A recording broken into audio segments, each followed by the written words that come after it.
I'd like to welcome to the Love in Reality podcast for Million Dollar Secret. Chris Allen, how are you doing today?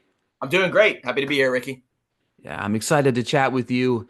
The show's kind of taken the world by a storm. I think even surprised many people, maybe even in Netflix, you know what I mean? How it's really rose the ranks in that top 10 and kind of stayed in there over the last few weeks. And I expect it to continue to do so. But before we get into anything about that, let's take everyone back before the show. Tell us about Chris the person that we didn't really probably get to see a whole lot of on Million Dollar Secret. Yeah, you didn't get to see too much of my backstory. So I am a finance guy by trade. I have kind of a traditional finance career. I studied accounting and finance in college. Went through sort of the typical work your way up, Wall Street type jobs. Totally burned myself out. I was totally burned out by like 27 years old, and I was like, I don't know if I can do this for the rest of my life. And at 27, I quit the finance world and I went back to business school full time. And I was like, basically, I just want to figure out what I want to do with my life. Like, what do I want to do when I grow up? I know I'm 27, but I need to figure that out. So I went back, really had no idea. And I started working with startups. I worked for a clothing company called Faraday Brand. And while I was there, I met a fellow student of mine who's a son of Uruguayan immigrants and grew up drinking coconut water right around the time that White Claw was just blowing up and seltzer was becoming this huge, huge thing, spike seltzer. And he's like, I grew up drinking coconut water. In South America, people used to just literally pour alcohol into coconuts and they would drink out of it, right? So why don't we take coconut water, do what seltzer's doing, and kind of like bring that to market? Would you want to do that with me? I come from a family of alcohol distributors, so I was like, yeah, that sounds a lot more fun than crunching numbers all day. Like, let's do it. I mean, drinking alcohol is like a super sexy industry. So yeah, we kind of went full bore. I didn't know if that was going to be the only thing that I did, but then COVID hit and I was like, yeah, I only have one life. Like, I'm going to go try to start a company of my own. Like, let's go in full bore. So we did that for 3, 4 years. And, one thing that's really cool about running a company, especially having a really good co-founder, is you have a lot of flexibility in your life to do certain things. And I started seeing that, companies owned by celebrities were doing really well. And I was like, what if I could get on a reality show? And started casting for shows. It took me a little while. And I'd actually kind of given up on it until 2024 when Million Dollar Secret came calling, and I was like, oh, this is the opportunity I've been waiting for. Like, what an amazing opportunity to A, showcase my personality, B, have some fun, and just like accrue a really, really cool life experience. So when they asked me to be on the show, it took me about 15 nanoseconds. I was like, yeah, I'm in. You're like, lock me in, you know what I mean? Please, just like book my plane ticket. I'm ready to go. Just let me know where I need to go. All right, so as you find out about the show and kind of the premise of the show, what's kind of your strategy heading into the game before you really even get into that house? Yeah, I mean, it's funny is we didn't really know what game we were playing when we showed up. We knew what the prize was, and we learned about the rules of the game for the first time on camera when Peter told us what game we were playing. So Million Dollar Secret is such an interesting game. I think it's why people have resonated with it so much, because it could, in essence, just be like any other alliance game where, like, you just kind of wait to see the money move at the end of the game, and you just basically play Big Brother, Survivor, whatever you want to call it, and just kind of like vote out other people and wait till you get to the end. But ultimately, I kind of wanted to say, let me learn as much as I can about these people so I can understand when they're acting off, when they're acting weird. B, form a good alliance as a backbone, because in the event that we didn't know where the money was, I was worried that basically Big Brother was going to break out, and I wanted to be on the right side of the numbers, right? And then C was, I genuinely, in most cases, there's a couple exceptions, tried to find the millionaire and try to get the money moving, because I'm like, the money moving around as many times as possible means that there's a good chance it can come to me, and I want to try my hand at it. Like, if I can get the money and I can go on a run, that's the best way I can win the game. So those were basically the ways that I wanted to play it. As you learn about these secret agendas of the millionaire, right? Do you have to shift your strategy to almost be alert and aware at like all times? Yeah, totally. And what really changed the game for me is, like, when we showed up, I thought that I would be an observant player. And I think at points during the season, I really was. But what really got me was when Lauren came out and said that she was the first millionaire and that she had sort of this music challenge, right? And she had run Every Rose Has Its Thorn by me in casual conversation. I was like, okay, I remember I had a conversation with Corey, I don't think made it into the show, where I was like, okay, whatever level of vigilance we had, we got to take that way up. Like, I mean, we were tired, we were stressed, things were getting by us, right? So I'm like, I have to be on a different level at this point. So yeah, we were looking at everything. And as we were learning more what the agendas were, we kind of knew what to look for the further the season went along. So yeah, I was scanning the room and looking at as many things as I possibly could especially as the season went on. Yeah, because you even have that hilarious moment where you're in the middle of that eating competition, you accidentally pick the plate up, and everybody's like, "Is that an agenda?" Like that could, because at the end of the That day, was that really could have been. You know what I mean? Yeah. Oh, and what was so funny about it too is when the season first started, we were all terrified of doing anything because we didn't know what we were looking for. So everybody was super quiet in that first episode because we were like, if I breathe wrong, I mean, like you guys remember, Lauren was convinced Sydney was the millionaire because she was breathing a certain way.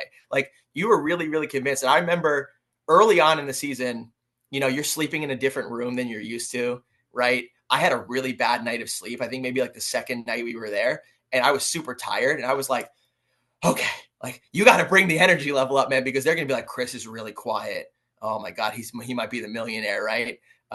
We were looking at everything. So yeah, when I flipped the plate up, I was like, I was already kind of like under consideration at that point. I was like, I might be cooked for something stupid. You know what I mean? Like really, it's just really dumb. I got caught up in some trash talk and I could feel like Corey's eyes over my shoulder. Like, what's this guy up to? Yeah, it was hilarious to watch because it was like I didn't even really think about it until somebody said it. But I was like, I could see it was obviously as a viewer, you already know that's not the agenda, but you could see that you're just kind of caught up in all the oomph of it. Another interesting thing about it is obviously is you were one of the first people to get into that trophy room. I think the second per se, but Yeah. to get a clue. How Mhm. long, and this is just kind of like a behind the scenes aspect of it. Yeah. How long from when you get the clue to letting everyone know about the clue to figure out whether you were going to be honest about it, about what happened inside there? Ricky, it's a shockingly small amount of time. So like even at later points in the season, I know some people did like Corey, turned his agenda into a clue. Sydney made up a clue, right? Um, I'm amazed that they were able to do that because it really is a short period of time. Like I talked to Peter, I was shuffled upstairs, and basically I was like, well, I don't have a better idea, so I'm gonna tell him what I heard. At this point, and there is a really critical piece of this where I think early on in the house, Corey especially, but myself as well, were really adamant that we needed to preserve trust among the group as long as possible, because once we saw that people were starting to play shady games, it would just turn into madness. So I was really, really adamant going in there. Unless I had an opportunity to really play a huge advantage, I was just going to tell him what's up. Um, and I thought the clue, I'm like, how am I going to twist this around? I don't really have any one particular person I want out. Like, let's just play the group game. We'll be strong, 11 versus 1, give people the information. And I thought that they would respect me more for doing it. And part of what I wanted to do was build up some credibility so that later in the game, if I got the money, I would have some respect and I would be able to lie and do it under the radar. Lauren revealed she was the millionaire after the money was moved. Did that shock you that she kind of decided to out herself like that? No, it didn't shock me.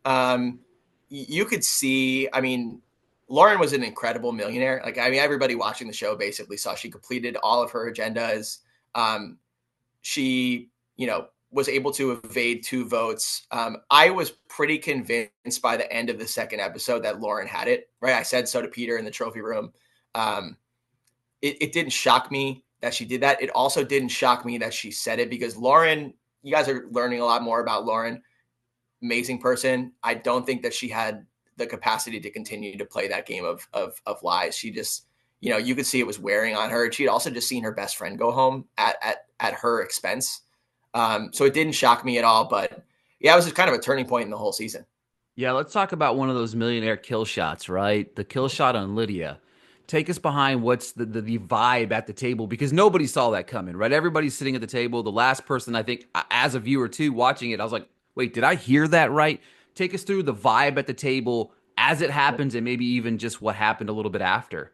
Yeah, we had been kind of here. Peter had been hinting that the millionaire was getting stronger as the game went on, but we didn't know what that meant, right? Another thing, like from the contestants' perspective, we did not know that a kill shot was in play, right?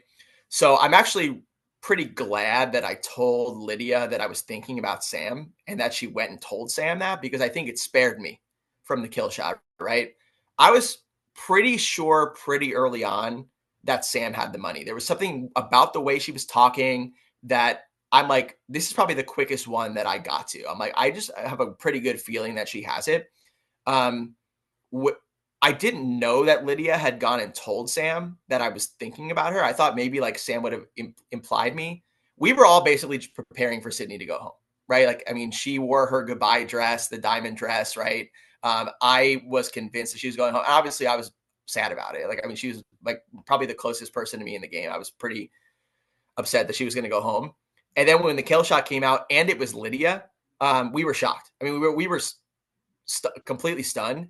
And when Peter told us the kill shot was coming, I was packing up my bags. I mean, I really was. I was like, oh God, like this is coming for me. All this time I've been preparing for Sydney to go home. You know, we're sitting here crying next to each other, holding hands, and like it's going to be me that goes home, not her. So when it was Lydia, you know, I had to start thinking through like how does this fit into Sam being the millionaire, because I was sure but not completely sure. Yeah, and that's the interesting thing for me, and it was an interesting dynamic there because even talking to Sam, she was like, "I wanted to go after Chris, but obviously, if she kill shots you there, the target's right back on her, right? You know what I mean?"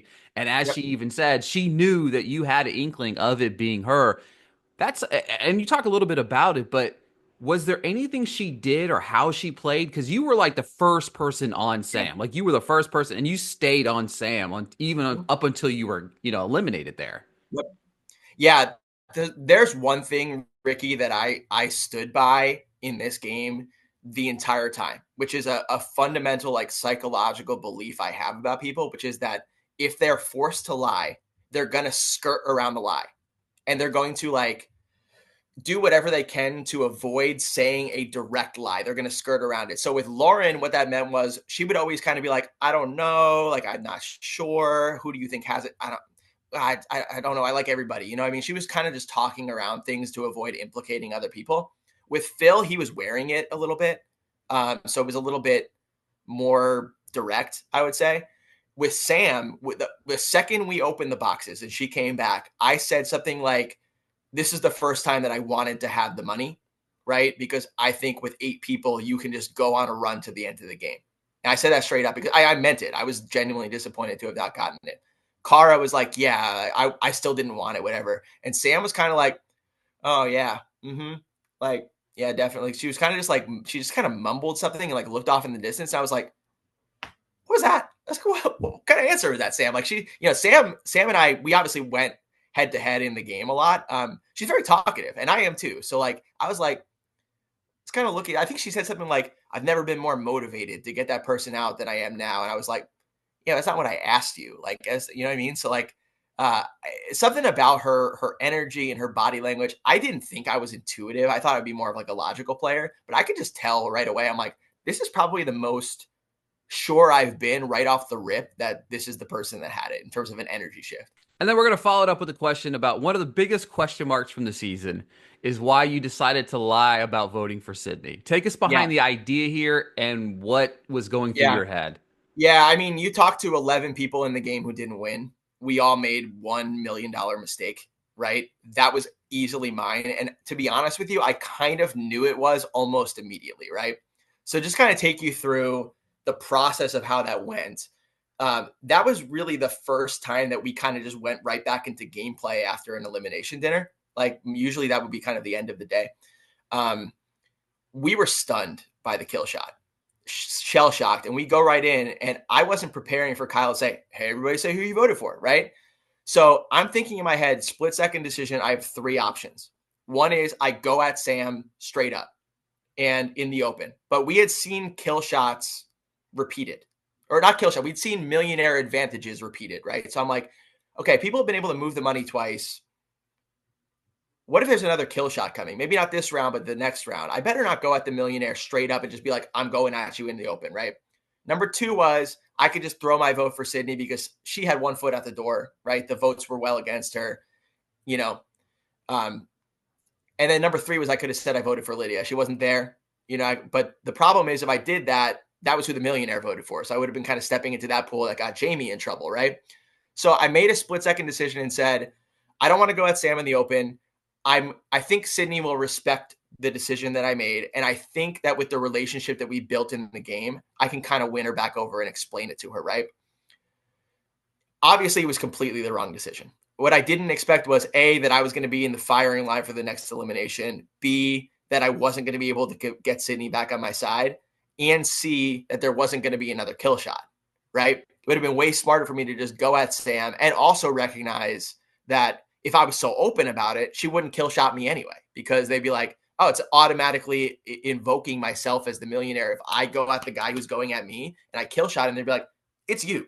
You did it. I know you did. So, yeah, I mean, and what's funny is that I don't think they showed my face on camera, but like when I looked and I saw how Sydney reacted to me saying that, I was like, I'm in trouble. Like that was a huge mistake. Yeah, and when you think about it, honestly, the next agenda is what eliminated you, the double vote. You had two votes in the favor of the millionaire, which Yep. ultimately took you out of the game anyway. So Yep. how you felt in the moment is exactly how it played out. You're right. I mean, obviously calling out Sam's a little bit different because if you get the double vote there and you do get eliminated, it's like, oh, the fingers pointed right at Sam. Yep. Yeah. So, all right, let's talk about that final roundtable before the elimination, right? We see you kind of get a little emotional. You defend Yep. yourself. What's going through your head? Why did it feel kind of so emotional there for you? Ricky, I really wasn't expecting to get emotional on the show. I really wasn't. And like, I think when Phil went home, I was kind of teary eyed as we all were. That was, at the end of a long week of filming, and we were all kind of emotionally spent at that point. And I said, I can't remember the last time I cried about anything. And that was true. And then basically from that point forward, I just cried like the entire rest of the show. Like I was like, my emotions were raw at that point. At my dinner, what made it so emotional for me was I had spent a lot of time in the game defending my alliance, right? I've been on the side of voting to get Lauren out instead of Sydney, voting to catch the millionaire with Phil instead of doing the like anarchy move of getting Sydney out there, right? And I had been pretty rock solid with my alliance, with the exception of throwing my vote for Sydney, right? That was really the first time that I had started to fray. And that was why it was a big mistake. What really got to me was I was upset that I was obviously being falsely accused. But what hurt was when Corey genuinely looked me in the eye and said he believed that I was lying to him, because Corey was, and they didn't show this too much in the show, my closest ally in the game pretty much the entire way. And I was so frustrated because I knew Corey genuinely wanted to find the millionaire. I knew I wasn't it. And I also knew that I was kind of out of options to prove to him that I didn't have it, because I had essentially kind of screwed myself with the fun fact that I told about getting a police escort. Because now the one thing that I can say, like, of all of the fun facts that I could have chosen, I chose this fun fact. It's like, why did you do that? Right. Because now I can't be like, guys, Sam said one of my cop friends took a lie detector test. That's not what you say if you have a friend who's a cop. You say one of my friends who's a cop, right? But they're like, yeah, but you said the thing about the police escort. And I'm like, you're right. That's a good point. There's nothing I can really say to that. So Corey had his mind dead set on it. And what really got me so emotional is I'm like, man, this is like, this is a guy who I've been side by side with. He genuinely believes it's me, and I can't prove it otherwise. I'm so frustrated that I just broke down in tears. Yeah, and when you're watching it back, right? Is it interesting to see? You didn't know obviously in that moment that obviously the double vote is what got you out, right? So watching it back, was it interesting to see that it was in fact the double vote that got you out there? So I was doing the math in my head, and I knew that I could get the sense that Corey and Cara were going to vote together at that dinner. I was pretty convinced that I hadn't gotten Sydney. Even though she said at this point I'm voting Sam, I had a feeling she was going to vote for me in the end when the cards came out. Obviously, Sam was going to vote for me. I didn't really know what Jamie was going to do. I wasn't sure. She wasn't really like super open with what she was going to do at that dinner, and I knew Kyle was on my court. Like I knew that 100%. So I was kind of doing the math in my head. Didn't know about the double vote. I said I think I need Corey and Cara both in order to win this. Yeah, for sure. Yeah, it was definitely because again, there was so many times. I mean, if we watch when you watch it back, and I even talked to Sydney about it, it was like Sydney almost had 9 lives because there was like two scenarios where she would have been eliminated had X, Y, or Z not have happened. Totally. Yeah. No. All right, so you watch episode 7 and 8 like us, right? You're a viewer watching it at home. Take us through what it was like watching that back, including in my opinion, probably the most pivotal moment of the entire season was when Sam looks at Cara and says, "How many sisters do you have?" And she was just like, and I asked Sam about this. She's like, it was so fast that you don't even think twice about it, right? Yeah. I mean, I would have loved to have played in that part of the game because it would have been fun to, you know, see if I could detect energy again. I really didn't know that I had the ability to do that, but um, with Cara, it's really tough, right? Like, I mean, because Cara is, you guys all watch the show. She's like one of the quietest players in the game, right? So you can't be like, oh, we got the boxes and Cara's being really quiet, right? That was kind of in the norm for her. You would have had to see other things. Like, is she wearing it on her face? Like, is she, making a nervous tick or sweating or like just looking for little things like that? What is so interesting about that is not only did she tell the lie about her sister, not knowing that that was going to be what essentially kind of won her the game, but also she told the lie in a way that was really easy to cover up, right? Because if you have two sisters and you say I have no sisters, right? It's a little. If you say you have three sisters, then you have to invent a sister, right? If you say you have one sister, like let's say I have two younger sisters and I say I have one, I just talk about one of them. Like, what's her name? You know, okay, I can actually tell you about this person. I just pretend the other sister doesn't exist, right? So it was brilliantly constructed. I mean, like the way she did it, it was easy for her to kind of like, if she got pressed on follow up, she could have easily gone through it. I don't know what it was that, in her intuition that told her to say that, but it was brilliant. Yeah, she just said that she knew that something was going to be asked of something because there was, obviously there's always a secret agenda going around on top of the agenda, and Yeah. she wasn't sure of that. So we're watching the final moment, right? With the conversations are happening. Finally, the two people that didn't believe that Kara had the money realized Kara actually did have the have the money. Yeah. Sam's obviously having to play like that was hard. Now she even said it was hard. She just had to sit there. You had You just nothing to hope do. hope they make a mistake and the money ends up with you at that Right, point, basically. exactly. So what was it like watching it to see the winner crowned? Well, you know what was so funny about it too is like that was obviously in the trophy room. I was there just a couple days before that was all happening. And like I knew the way we all felt. I know the way I felt is when you walk in that room with the candles up and Peter there, your heart is beating out of your chest. It is like so stressful. I mean, it's a level of stress that I have never felt before, right? I literally think I would have been sick. I literally think I would have been sick in the room. Like my heart was beating out of my chest. It's such a gamble. Like it's such a gamble the way that the game ends. You're basically just kind of playing a bluff game with people. And obviously for Sam, she doesn't have to do anything, so it's a little bit easier. But just the whole setup with Peter there and the way that they did it with switching turns, going down the stairs into the trophy room. As a viewer, I was, and obviously I know these people, right? Like Corey was my main ally in the game. Like I know what this money means to him. I know what the money means to Cara. I know what it means to Sam. I'm like genuinely emotionally invested in these people that I now call friends, right? So I was, I felt like I was there. I felt like I was there. Yeah, I mean, same as I'm watching it, but it's incredible because obviously Akara makes how hard Corey goes after Sam turn that trigger in Kara's head to maybe think, all right, maybe he's doing this on purpose, and then of course she switches the boxes back, which ultimately Yep. leads her to winning. Talk to me about her winning and seeing that happen. I mean, it's so interesting too because ultimately the game kind of rested on two people who were close in the game and were close allies, close confidants, trusted each other, I think, up until they didn't need to anymore. Right. And I think about this like from my own perspective, like how would that have been if I was in that scenario having to play up against Corey or if I was playing against Sydney, for example, in the final two? Like, because I know Corey and Cara were tight and were like really close confidants in the game. And it's like, you have this person, you've only known each other for a few weeks, but you're kind of like, how well do I know them? Like, do I trust my instincts? Um, do I throw all that out the window and just like think that they're playing me, right? Like you're how much do I really know about this person in this critical moment in my life? Yeah, because at the end of the day, I mean, the whole show is based on lying. You know what I mean? Like, not revealing a whole lot about yourself. And even if you do, you have to be cautious of what you reveal. Because again, your one fun fact ultimately led to you being, that person. And even Corey, like, he almost got eliminated by having the two sisters. But Jamie revealing earlier in the game that she had two Doing some yoga, sisters. doing some yoga, Yeah. just basically just making small talk, doing yoga. Yeah. Yeah, and it ultimately leads to your elimination.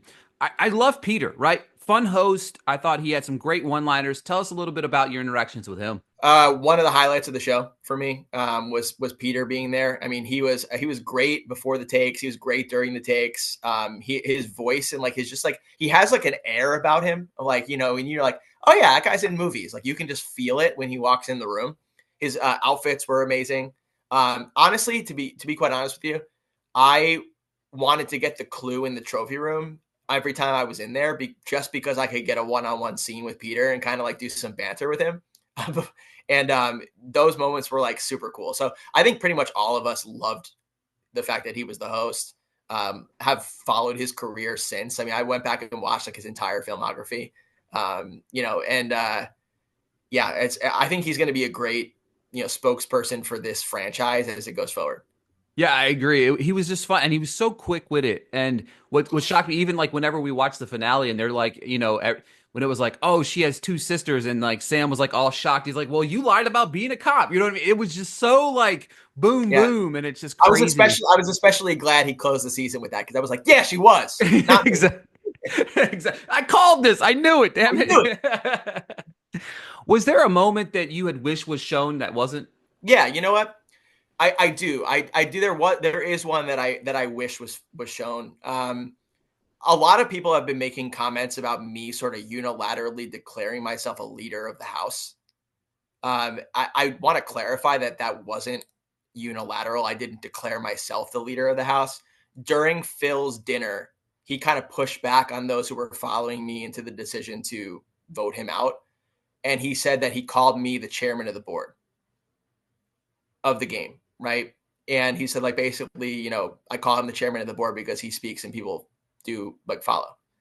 So I wish that was shown because it gives a little more credibility. Because otherwise, I look like I'm just like put the crown on my own head, and I'm like, Chris is the leader. No, like it was something that actually was kind of put on me by another contestant, and I did feel like that was a little bit of a weight and a little bit of a target on my back, but also something that I took a lot of pride in. I mean, especially with some of the other players in the game who had taken on the leadership role of taking a clue early on. Like I think about leadership, like I think Corey had a big leadership role too in going after the millionaire when we knew Phil had it, in taking a clue in the trophy room and telling the truth even when it implicated him. So like leadership is shared in the house. But yeah, I didn't declare myself the leader of the house. It was actually something that was put on me that didn't make it into the show.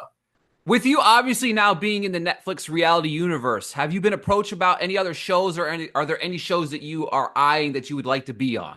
Yeah, two answers to your question. No, I have not been approached. Yes, I am very open to doing more. And the show that I want to do is Battle Camp. I mean, like when I saw the trailer for Battle Camp, I was like, hell yeah, that is exactly the kind of show that I want to do. I was kind of like a child of Nickelodeon game shows growing up, and like, Guts and Legends of the Hidden Temple, things like that. So when I saw that, I was like,